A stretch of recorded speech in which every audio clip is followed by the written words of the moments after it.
probably wondering why I'm up this horrible hour. It's because I wanted to stream with y'all on this special day. Yep, today's mi cumpleaños. Bon anniversaire, I believe they say in French. Plus, I wanted to have the afternoon to myself.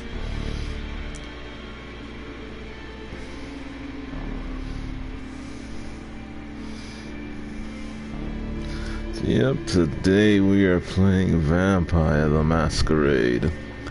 Cortiers of New York. Let's get started.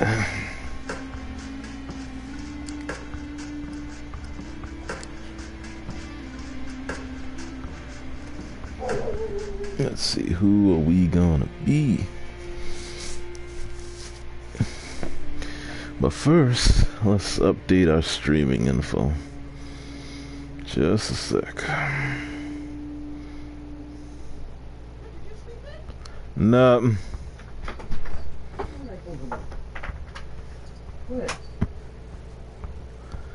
Alright folks, let's update our information. Let's see.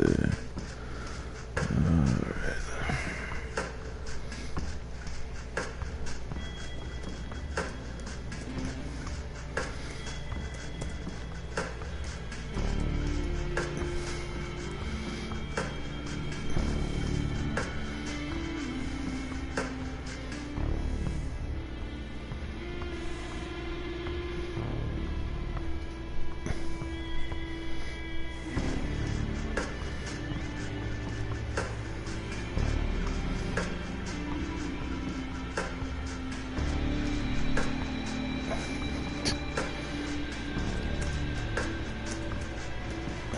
Okay, let's see who we're gonna be.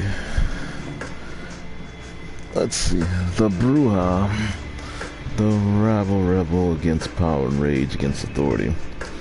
Seemingly insignificant man with significant ideas will join their ranks tonight. Ventura, the aristocratic blue bloods embody wealth, sovereignty, and control. A top-level corporate executive will join their ranks tonight.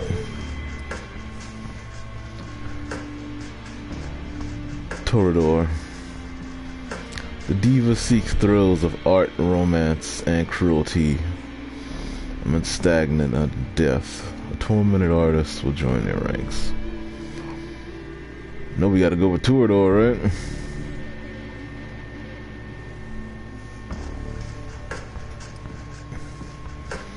I'll be honest, I tried Venture my first playthrough and that was horrible.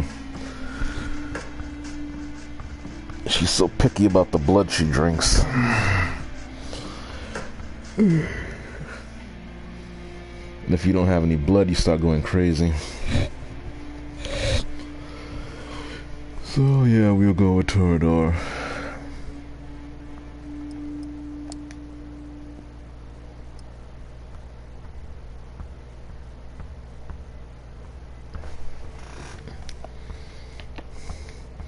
Alright.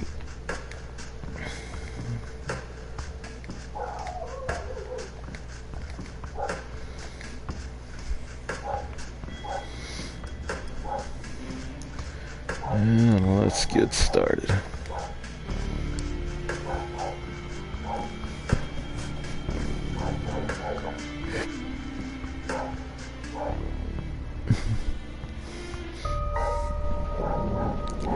New York taught me to believe in fate. Had you asked me about fate back when I was a human, I would have told you it's just superstitious bullshit. That we are all designers of our own destinies. That belief shattered when the richest woman in the United States, the actual richest one, not a face you could have seen in the papers, of course, sank her teeth deep into my neck. It happened in the very same place you're standing in right now, by the way. Fate, you decide. Please, there's absolutely no need to be hostile. Just listen a little longer. See, my mistake was that I flew too close to the sun. Makes sense that my punishment was to never see it glow again.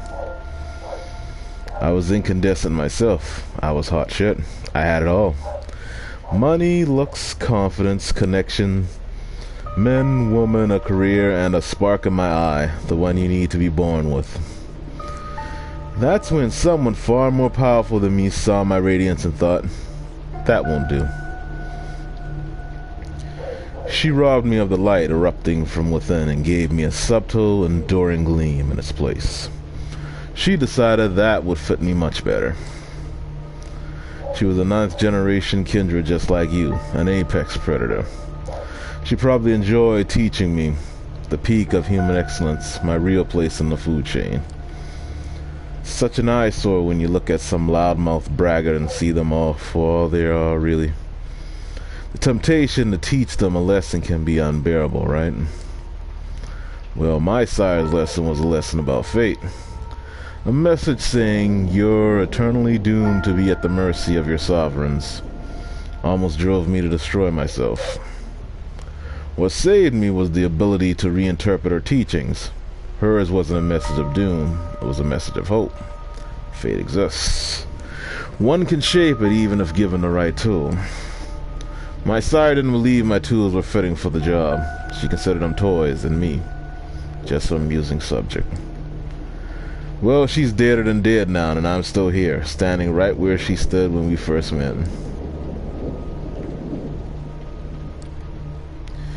You might have wondered how I've learned about your arrival to JFK Airport. My answer is, of course, destiny. As luck would have it, today happened to be a day some of my associates were inspecting the coffins. Driving you here straight from the plane and having you wake up in such an unfamiliar place was a little desperate, and I do apologize for it. But it is so rare for you to visit New York. 3 times in the last 15 years, was it? And you're never eager to inform me you're here. Understand you still have that meeting on 53rd Street later tonight. So I'll provide a comfortable transport. I value our relationship very much, don't get me wrong. But it's precisely because I value it that I'm going to ask you to repay the favor you owe me. You're the only one I trust to do the job well, and without attracting attention. You might think I'm crazy asking you to breach the rules of our society like this. You might think it's impossible to get away with it unpunished. But this is New York, and I don't know about the other cities. But in this one, fate really exists. Right now, it's smiling in your favor. This is how it begins. Stiffly yawn. It's been a slow evening.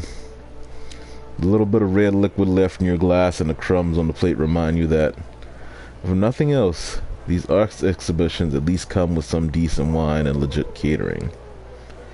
And yeah, it's fun to talk about your work on display, even if you end up discussing it with pretty much the same people at each such occasion.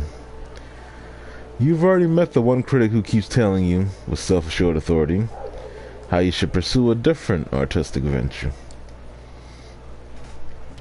Then there's the obligatory doe-eyed art student who's oh so impressed with your technique. To be fair, you're not all that happy with your latest piece, but hey, it's not the worst thing you've seen tonight. That ignoble, dubious honor belongs to one of the other paintings on display. Yet its author, currently being paraded around by his rich parents, have barely been able to grab a bite of the fancy canapes. So many sycophants to meet, so little time.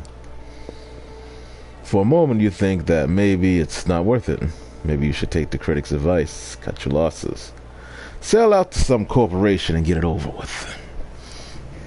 And as if the universe wants to validate that train of thought, that's the exact moment your sister Emma decides to pop up in your view.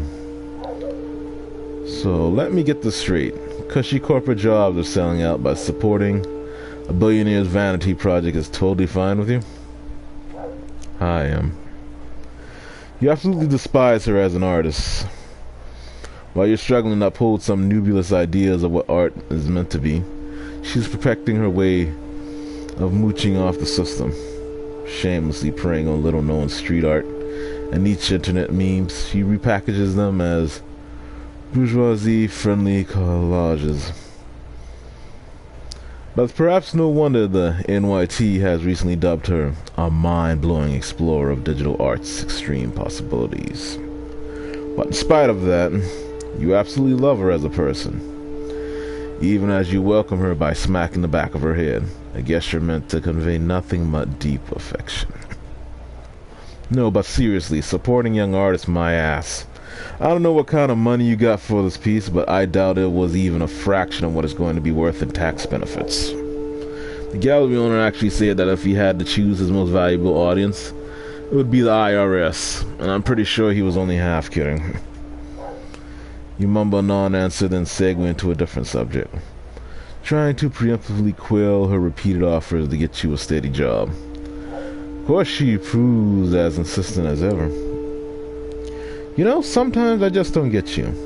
On the one hand, you wouldn't be caught dead taking money from the inevitable winner of the culture wars. On the other, if someone gave you the chance to collaborate on some dumbass Oscar bait flick sponsored by Larry Ellison's bailout fund, you do that shit for free. She rolls her eyes and asks, you know what the only difference is between the art scene and culture industry? The culture industry actually pays your bills. As expected of someone who's given up on attempts to infuse her work with any sort of enduring quality, decided to just keep responding to the zeitgeist. She claims to happily accept the fact that after she dies, both she and her work will end up in a landfill.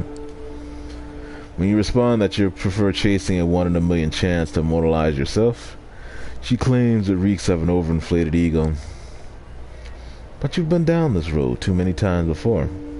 Managed to accept she'll never understand what's truly important to you.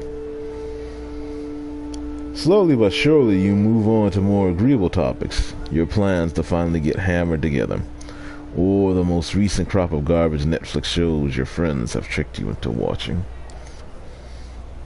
Alright, gotta go. I've got a date. She peeks at a bunch of middle-aged men in expensive suits have stopped pretending to care about the exhibition and are exchanging the worst lecherous jokes they've got in their stare repertoire. Have fun with your friends, class traitor.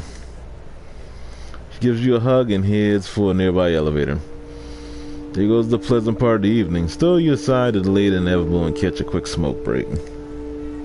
Truth be told, people aren't exactly lining up to chat about your work anyway.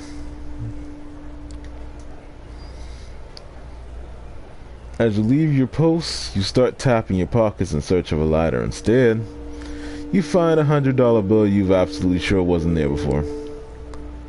Jesus Christ, Sam, you're the worst and the best. You can feel your cheeks turn red, but you gratefully put the money in your wallet and move outside. When you reach the balcony, you look out at New York City and light the second last cigarette left in the pack. You're alone. It's not silent. Metropolitan hum is ever present, even this high up. But it's a good deal more intimate than what's behind your back. You lean over the railing and look down. The street lights beckon more than usual. In your mind's eye, you see yourself as your final artwork, beautifully splattered all over the pavement. Working titles: Delusion of Grandeur, The Author, a brilliant artistic soul crushed by unfeeling reality, gone too soon. You chuckle and flick the cigarette into the air. Freshened up by the night's cool breeze, squeeze back into the stuffy interior. Barely make it a few steps before lethargy sets back in. It's like I never left. Still, something in the room feels different. Your eyes are drawn to a handsome young man, neatly dressed and groomed, exuding the air of a true artiste. And the best part, he's intently looking at your painting. The gallery is almost like an art installation itself now. People standing in silent awe, the guy like a beacon drawing everyone's attention. Hushed conversation about the guests can be heard from every corner of the gallery. Your heart is pounding with excitement, and you approach, feeling like a kid trying to get close to a deer in the woods, but afraid you'll scare it away. The man turns to you, and you stop in your tracks in trance. So this is one of your pieces.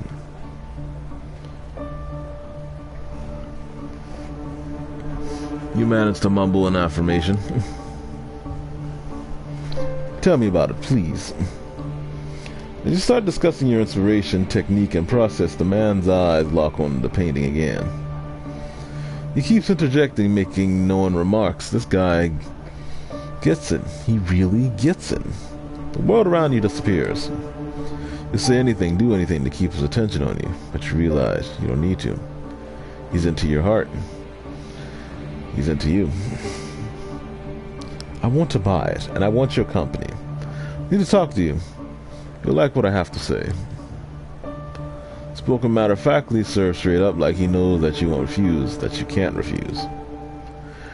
An hour later, you find yourself at his apartment, one of the many you presume, with your self-esteem all but patched up, and your head full of fine vintage. You tell your host a lot. In fact, it seems like you're telling him everything. You came from, how you ended up in New York, how you had to take out a loan to appear at tonight's event, how you even took the long look down the balcony. You just thought about taking the plunge, and this time, you were only half joking. You feel miserable. You start crying. He holds you in his arms. You feel calmer. The tears stop flowing. It was so long since you last had someone you could not just talk to, but communicate with, be seen by. Who knows? Maybe there's hope for you yet. That feeling of bliss is the last thing you remember before passing out. Next thing you know, you're lying on the couch in that same apartment, hungry and dehydrated. How long has it been? Hours, days, more. You're feeling weak, confused, abandoned. You look around in a panic. Is he still there? Thank God, yes, there he is, standing in the doorway. His voice breaks the silence and fills you with hope. Till you realize what he's saying. I am so sorry. I hope that maybe one night you'll forgive me. Always remember that in our parting moment, I wished you well. You try to speak, ask him to stay, but no voice leaves your parched throat. You taste something on your lips, wiping your mouth, leaves a crimson stain on your hand. It's not wine. What the fuck? The door of the apartment closes behind him. Alone again. Then the pain hits. It's a headache lurching in your stomach, a burning in your arms and legs. It's all you can focus on. A panic takes you. You fall from the sofa and hit a wine glass. It flies off into a wall, shattering into bits. A mumble from the corner of the room indicates that you're not as alone as you thought. From where you're lying, you only see a feminine shape stirring awake.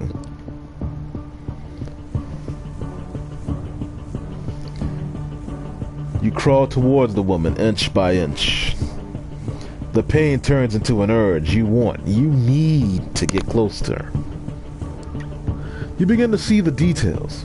The long hair shrouding her face. The worn-out New York City hoodie thrown over her skimpy dress. She opens her eyes. Moves her locks to the side. Exposes her neck. A rabid instinct takes you. In a blink of an eye, you find yourself buried in her hair. Smelling her sweat, mixed with just a hint of cheap perfume. You bite down and drink the blood from her vein. Wait. What is happening? You break away. You look at the girl. She lets out a sigh, goes limp and unconscious again. You try to crawl back. Her dress rolled up to the side, and you glance at her naked thigh. You lose control again. Bite her leg. Drink deep from the artery.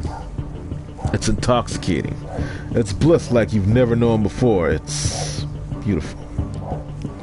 You break away again, fall to your back. What the hell was that? Did you really drink her blood? She's not moving. Oh God, she's not moving. You check her pulse. She's cold to the touch. Nothing. No heartbeat. No sign of breathing. That's when it hits you. Your chest isn't moving either. Your heart is not beating. You are cold to the touch. You reach for your phone. It's not there. Where did you leave it? Or maybe he took it. Impossible to say. You stumble around the apartment but find nothing you can use to call for help. You need to get out of here now. You look outside the window. You're high above the streets. There's no balcony. Like, folks. And the building's exterior is glass almost all the way down. You never survive the jump. But maybe that's precisely why you should leave the room this way. You've just killed somebody. Your life is essentially over. Sickening void is opening in your stomach, warning you that your reality is about to turn into an unbearable hell. Just one sec, folks.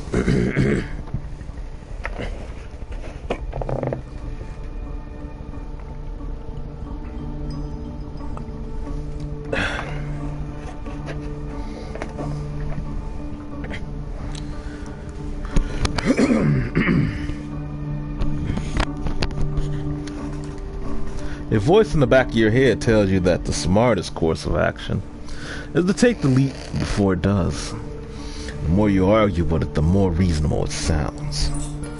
You're just about ready to pick up one of the chairs and try to break the window. When you hear the clicking of keys in the lock, you freeze in place. This is bad. You start racing desperately, but instead of a rational course of action, only visions of a false hope come to your mind. What if it's him? What if he had a change of heart? What if he sent someone for me? You almost feel your heart beat again with excitement as the doors open. Almost, but not quite. A man enters, but not the one you expected. He's tall, broad-shouldered, handsome, with darkish skin. His suit is stylish and immaculate. You've never seen him in your life, but you immediately see past his sharp looks to see his sharper nature. He is a predator. If you're not careful, you might become his prey. Good evening. I'm here to pick you up. A deep, emotionless voice. He turns his eyes to the lifeless body of the girl in a New York City hoodie and raises an eyebrow.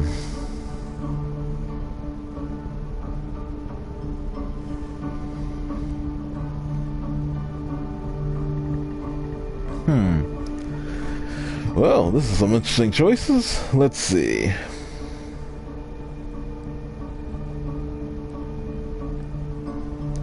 You know what? We might as well be honest. I think I killed her. Yes, that does seem to be the case. He approaches the bed to examine the corpse from up close. Well, this is unfortunate, but preferable to going insane from hunger. Quite a nice gesture, actually, if troublesome. He briefly looks at you with something like pity in his eyes. That changes his expression to a perfectly blank one. Listen, you may perceive your current situation as something out of the ordinary, but I've met hundreds of lost sheep like you, and you see they tend to fall into two categories. First, there are the smart ones, those who carefully obeyed my every word and didn't pull off any stupid stunts. They always got where they needed to go safe and sound. Then there were the dumb ones. The punks who thought they could take me on, the wise guys who tried to contact somebody secretly and without permission. The troublemakers who tried to run off or make a scene. None of them got to their destination in one piece. In fact, a lot of them never reached their destination at all. The man talks in a bored, professional tone, giving off an impression that he really has delivered a speech countless times by now. So you see, despite being a smart person, I'm a Mets fan. I love baseball. It inspired me to come up with a 3-strike system to determine if someone is dumb. If you get on my nerves 1 or 2 times, well, I understand. Not all of us perform well in stressful circumstances. But if you do it 3 times, understand there will be no excuse, no forgiveness, no mercy. His present changes ever so slightly. Say I understand, sir, now. You feel an overwhelming, unbearable, resistible urge to fulfill his demand.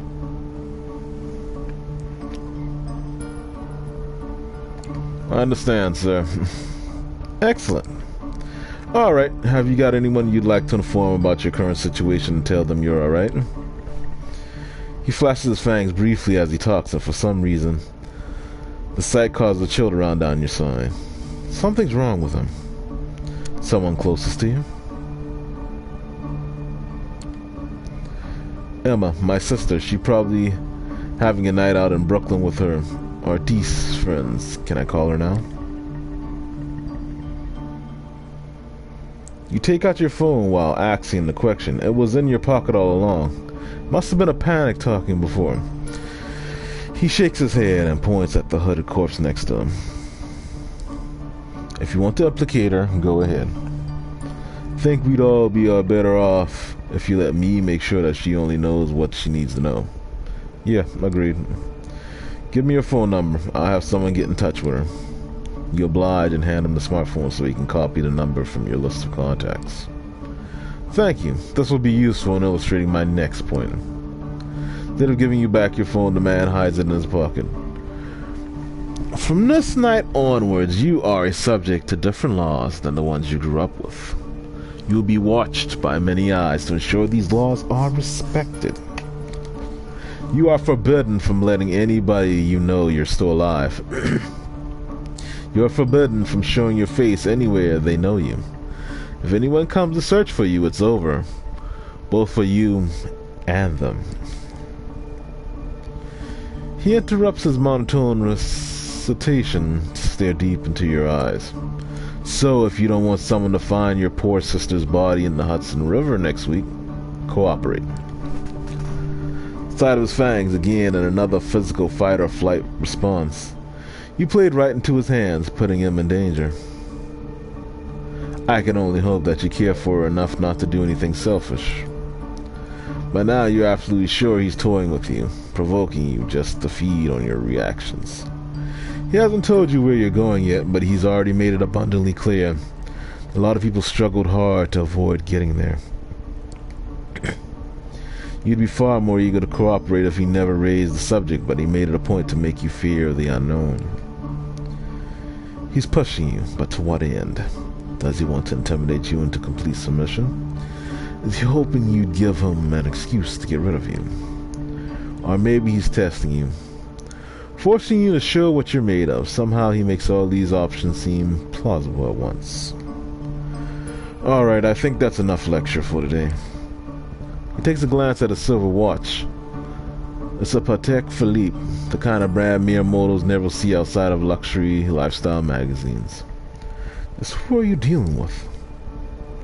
It's past 3 a.m. now, and the sun will come up in just a few hours, so we don't have much time. Come, we need to leave so that the corpse can be taken care of. He turns his back on you to unlock the door.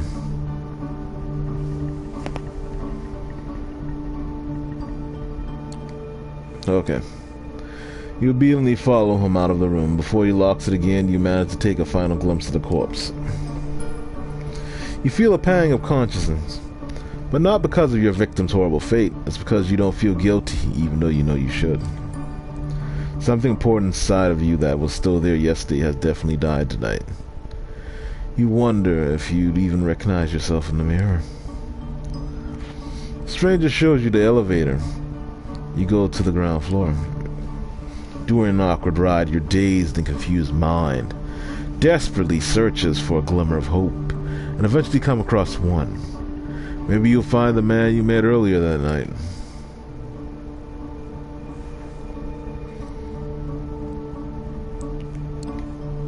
Why did that man target me? What was their motive? That's what I'd like to know. As of yet, he is unidentified. They have left no trace, and it's obvious they are not planning to come back for you. If, and that's a big if, you've ever seen them again, it will be tomorrow, and probably for the last time.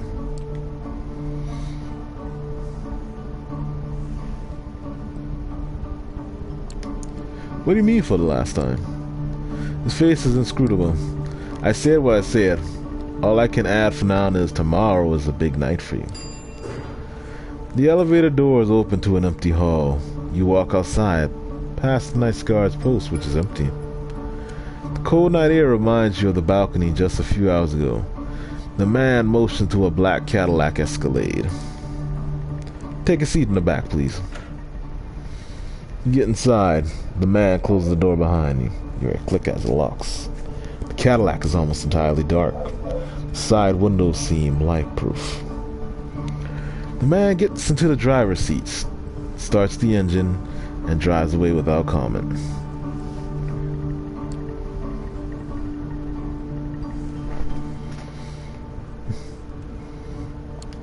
I feel horrible, as you should. He gives you a little side glance in the rearview mirror and bites his lip. Forgive me, I'm not in a talkative mood. This won't be a long drive. Patience. Dead silence fills the car. You close your eyelids and sink back into your thoughts. Blurry afterimage of the man who brought your painting is still there. Strange. Never felt this way about anybody. Makes you happy, even though you have the nagging thought that there is something fundamentally abusive about this attraction. Then the girl's hair spilled over the purple hoodie, and her blood spilled over the cold floor come into sharp focus. You wince. You want to cry, but it's as if were no more tears left in you. After what feels like an eternity, the car comes to a stop. Get out in an underground parking lot. It's an ugly, concrete gray thing, empty but for the car you came in. Looks like there's a room beyond the metal door in the wall. Guess you'll live to see another night. Follow me. He opens the metal door and lets you inside. Here we are. These are your lodgings for tonight. If you get hungry, again, take a look in the fridge. Tomorrow, I will come pick you up. The cramped room has no windows, just a simple bed, a single light bulb hanging from the ceiling, and a small humming fridge and a rattling AC fan in the wall. It has all the coziness of a solitary prison zone. You notice the claw marks on the inner side of the entrance door.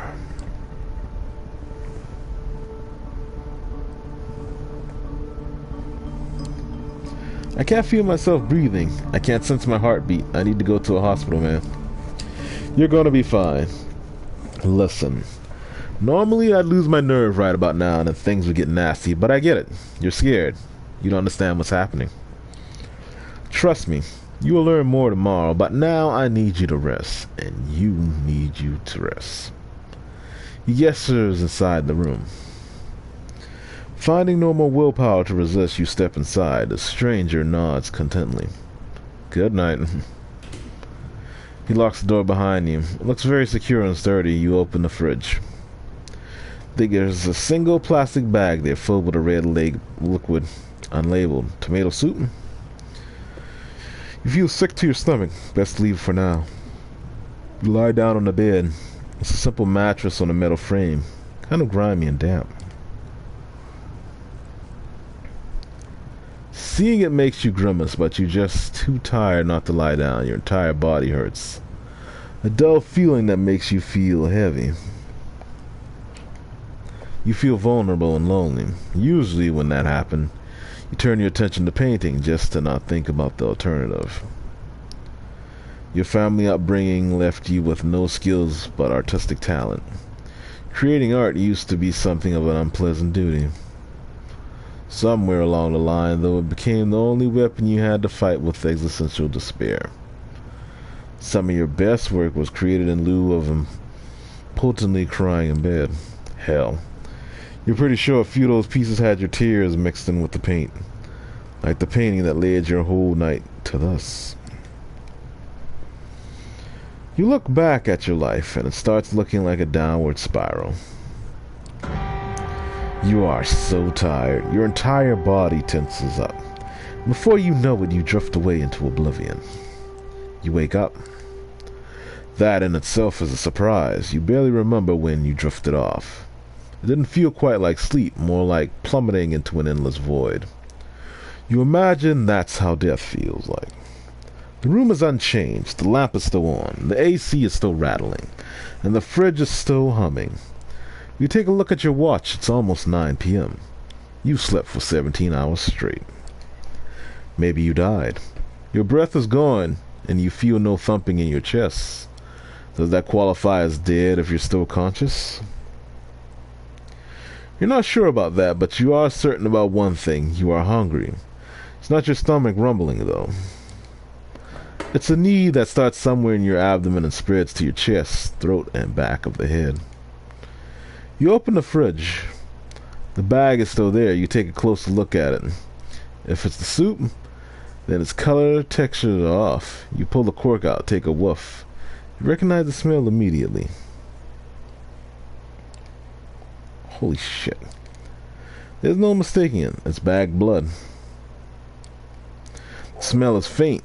You remember some situations in the past where you found it nauseating, but now it's almost... No, not almost. It is enticing. Alright, folks, we got two choices. We can refuse this bag of blood, or we can drink it down like a Capri Sun. I think we are going to need the blood. Let's drink it. It feels wrong, but right now there's barely anything in your life that doesn't. To hell with it. You pour a bit of the liquid into your mouth. Tastes bland. Reminds you of cheap supermarket juice, just enough flavor to register as what it claims to be on the box, but nothing like the real thing. Nothing like what you had the last time. You swallow it. Somehow you don't feel sick in a weird, messed up way. You can't help but think it feels nourishing. You take a few more sips and then just another one. Suck on the bag a little bit more. Eventually, you find that you've emptied it entirely. Oh, you look at the full pressed on the side of the bag, 450 milliliters of it. Even with its blandness, you still feel like having more. You realize your body longs for that intoxication high you felt when. The image of that course crosses your mind, causing you to wince. What have you become? Try to piece your thoughts together. Make sense of it all when you hear the lock click and see the door open. Standing there is the well-dressed stranger you met yesterday. Immaculate suit again. That predatory look, like a hawk on a hunt. But somehow more relaxed tonight. So, like a tamed hawk, maybe? Good evening. Slept well? He notices the discarded, emptied bag. I see you had a bit of a snack.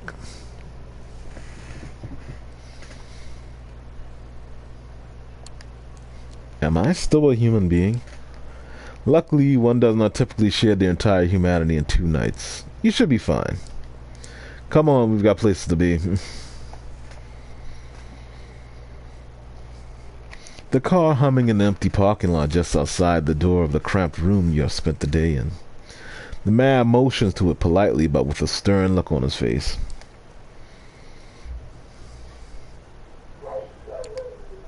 Okay, lead the way. After you. Take the back seat again. The door is locked. The stranger takes the wheel and starts the car.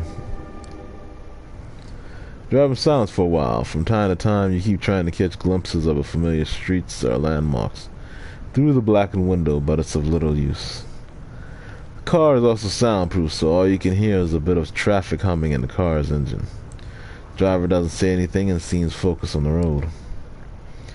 Check the door handle. Yeah, the door is locked alright.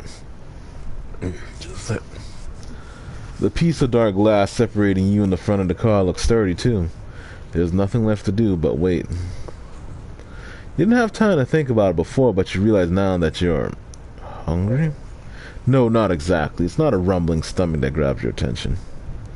It's a need that starts somewhere in your abdomen and spreads to your chest, throat, and back of the head. You try to extract some information on the man behind the wheel, but you realize you prefer to bask in the afterglow of your last meal. Wouldn't have expected it. You spend the rest of the trip lost in your thoughts. A lot of them concern blood. Takes you another 20 minutes or so to get to your destination, and the door opens. You try to get your bearings. You're still in New York, that much certain. Queens, baby? Wait, you know exactly where you are.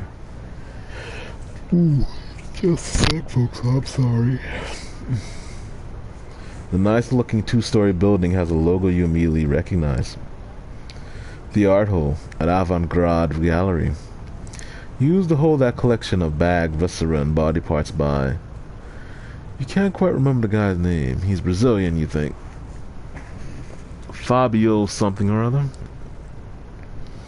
After me. No sudden movements, please. You've never been inside, not quite your style, but the place has quite the quote following. Keep racking your brain for more facts, hoping they'll help you with whatever you get into. Two large men in suit flank the door to the gallery on both sides, and they give your companion a nod as you approach.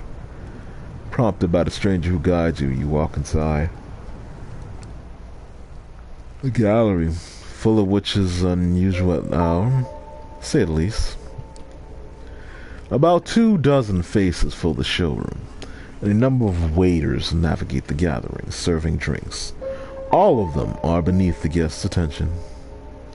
The visitors are well dressed, and for the most part, but it's unclear what they have gathered here for. Nobody seems to be particularly interested in the art pieces on the wall, and the atmosphere is polite, unnaturally so. Many guests turn to look at you and the stranger who brought you here. Their glances are varied. You see open contempt on a few faces and animated interest on others. Most of the eyes in the room calmly observe you as if wishing to appraise your worth. Memories come back to you like a bad case of PTSD. How many times before has someone judged you, impassively or decisively though your art? You share this piece of yourself with the world, and it responds by making you feel like garbage. It always took a lot of effort not to lose your cool and tell all of them to shove their opinions up their collected asses. Now, looking around, it feels like you've become another artwork, as commodity, to be judged by a bunch of obscenely wealthy, out-of-touch assholes. Makes you want to scream. Good evening, Cater. And to you, child. Noble, cool voice takes you out of your head and back to the situation at hand. The gallery. A crowd of strangers. You being brought here against your will. For what purpose? The room awaits your response.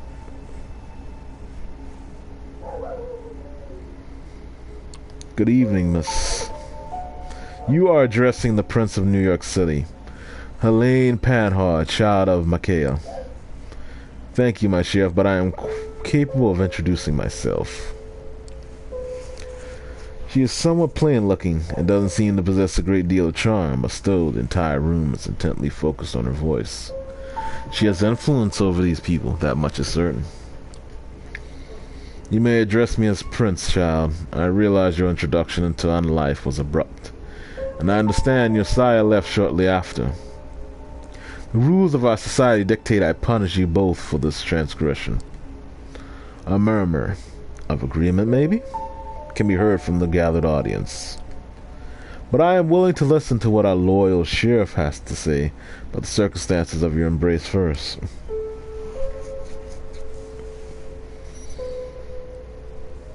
Sire? That man I met at the gallery? That's one of the things we're here to ascertain. You're about to be judged by the court of New York City. Cater, please tell us how you found this fledgling and what happened on your way here. Court? Prince? Some kind of secret society make-believe? Trusted informant who was chosen to remain anonymous at the time tipped me off about a suspicious kindred appearing in one of our domains. Upon investigating, I found them gone, but this fledgling remained in their place. Interestingly, his sire made use of an older haven of one of the clan of the Rose for the embrace. They're even thoughtful enough to leave a local woman for the fledgling to slack his thirst on. Despite some reservations, he offered little resistance last night and cooperated on our way to the safe house. I was pleased to not have to force his compliance. We had a quick chat, but wishing appearing here post haste, I urged him to join me, which he did without struggle. Pleasure departure from my usual routine, I must say. His thirst partially slacked with the bag blood we kept in the safe house. We had a pleasant enough drive here. Story ends with us arriving at Elysium tonight. All eyes are on you again. You take special interest in one of the faces. It's a beautiful woman with curly, almost blood-red hair and a dress to match. You see her whispering to some bespectacled man with an absent-minded look on his face. Was she, you wonder? Thank you, Cater. I take note of this fledgling's behavior and will take it into consideration later. She turns her attention to you. First, there's the matter of your sire. The person who brought you here, where Cater picked you up from last night. Who were they?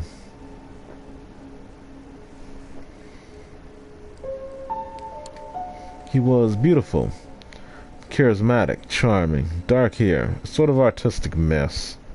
Had an accent I couldn't recognize. He took notice of my art and bought a piece, in fact. I want to meet him again. Last sentence came out almost involuntarily. You merely feel ashamed, sounding like a sad puppy whimpering after their master. Yes, you do want to meet the man again. It's an urge deeper than you ever felt. Maybe even love.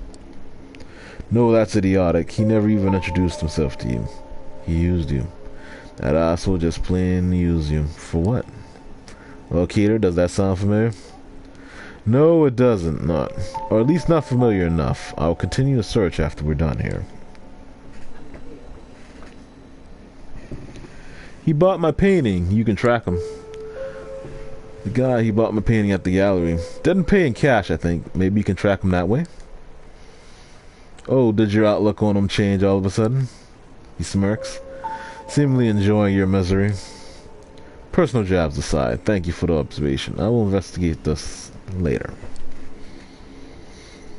What shall I do with the fledgling, your prince? What is your recommendation, my sheriff? The traditions are clear. Thou shalt only sire another with the permission of thine elder. Thou createst another without thine elder's leave, both thou and thy progeny shall be slain. I am ready to fulfill my duty. Stay your hand just a moment, Cater. I wish to consult my counsel in this. Make sure everyone is in agreement. Of course. You seem strangely relieved. The prince leaves the main showroom, and a handful of people follow her out.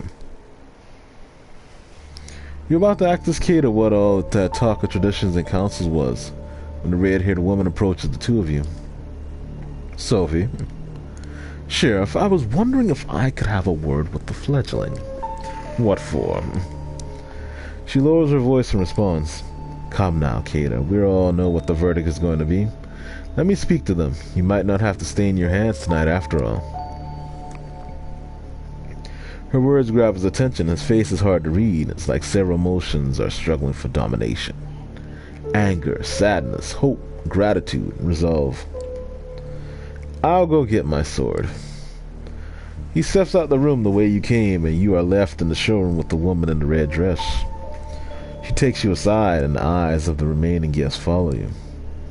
Well then, fledgling, you are in quite the pickle.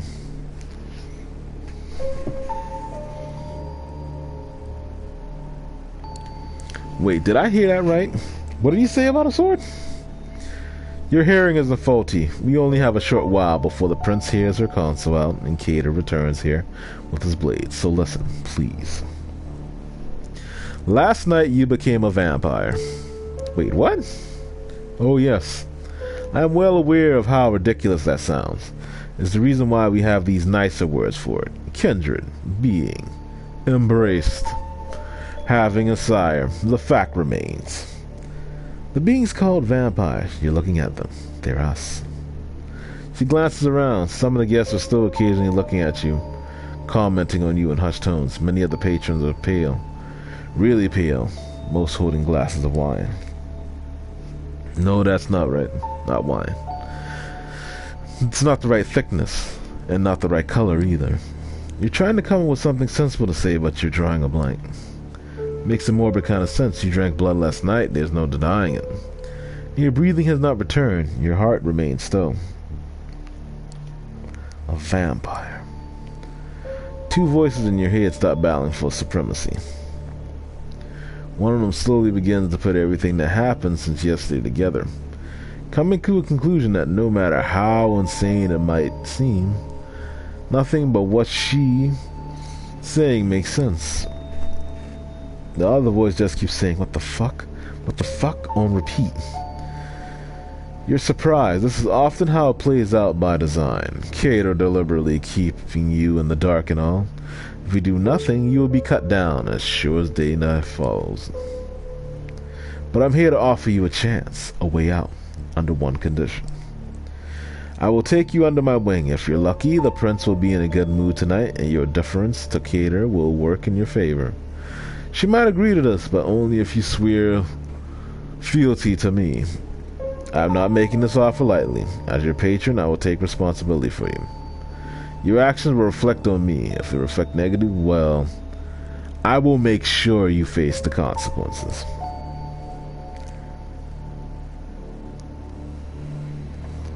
What happens if I agree? Suppose I say yes. What happens then? You survive, hopefully, or not, depending on the prince's whim. I'm giving you a chance, not a guarantee. But if you take me as your patron, I'll be your guide in this new reality. You will assist me like a child would a sire.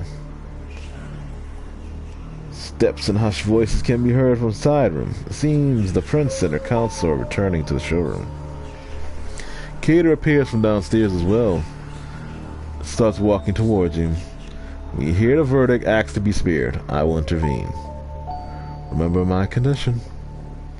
She flashes a heart-melting smile towards Cater, who does not smile back.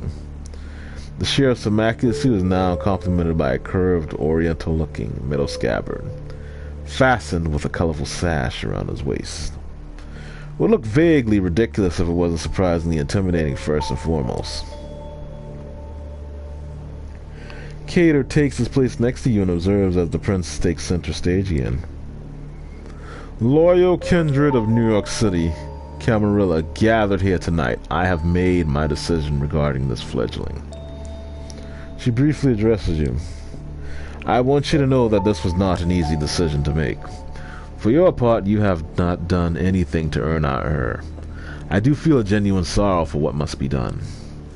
We are keenly aware that these nights, we need to close our ranks and trust the wisdom of our elders and their traditions more than ever before. There is no place for tolerating dissent when our very existence is under constant threat. Although I acknowledge some of my council's divergent opinions on this. She takes a look specifically at one of the people who left the room before. Rather plainly dressed, shy-looking man whose skin has somewhat healthier tones. He bows his head in deference.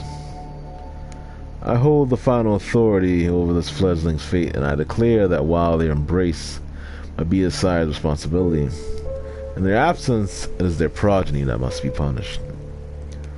The sentence is final death. Resolved presently, Cater. You hear a scraping sound and see the sheriff has unsheathed his curved sword, and the beautiful detailed blade, which you expect must be worth a small fortune. Its appearance sharpness makes you freeze up. 2 outs, bottom of the 9th.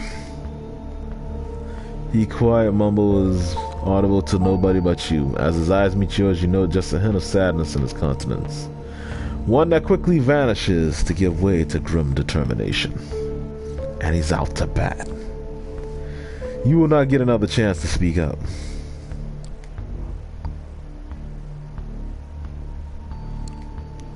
You make your choice. I don't want to die. Spare me, please. Prince, if I may ask you to stay the sheriff's hand for a while longer. Cater looks at the prince, awaiting her response. The sword is still hanging above you, threatening to fall at a moment's notice.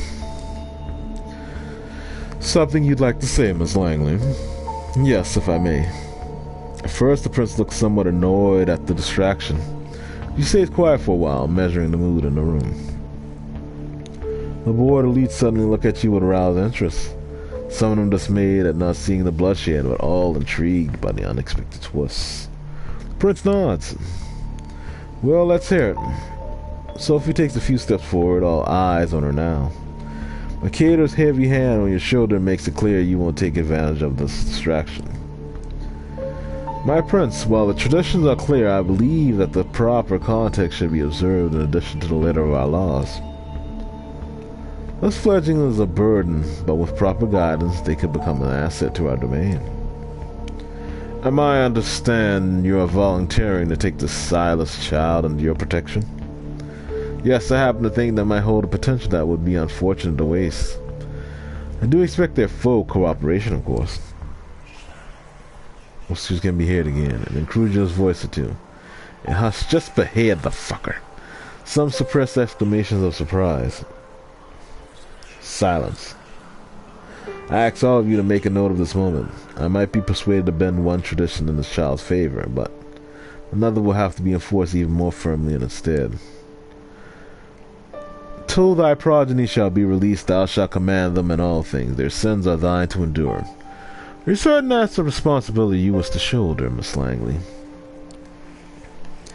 I'm willing to guide this fledgling and add a valuable ally to our sect in a time of need, but yes, I would like to receive the right of destruction over them, if it pleases you.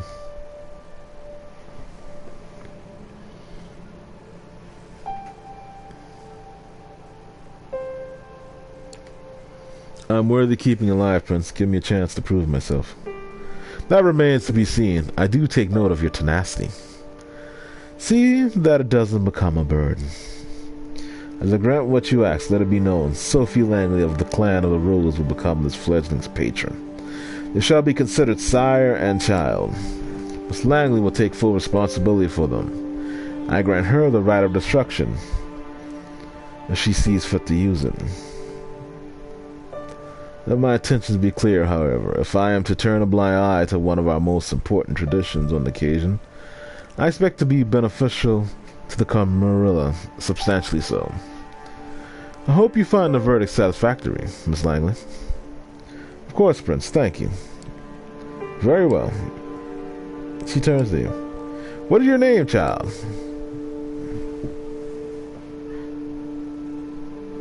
Gambetto, Prince. She nods. Welcome to the Camarilla, Gambetto. Now, this evening proved to be even more eventful than I anticipated. What the fledgling's fate decided, I believe our meeting here can be concluded. Thank you all for appearing on such short notice. Give my regards to those who couldn't make it, Cater. A moment of your time before I let you return to your duties. Of course, Prince. Shoots you a side glance that doesn't leave much space for interpretation. You will be watched. You will be judged. If need be, you will be punished. Two of them leave the gallery. Well, Gambetto, I think we've already managed to significantly improve each other's evening. And you know what? I think we are gonna pause it right here, folks. Yeah, I know.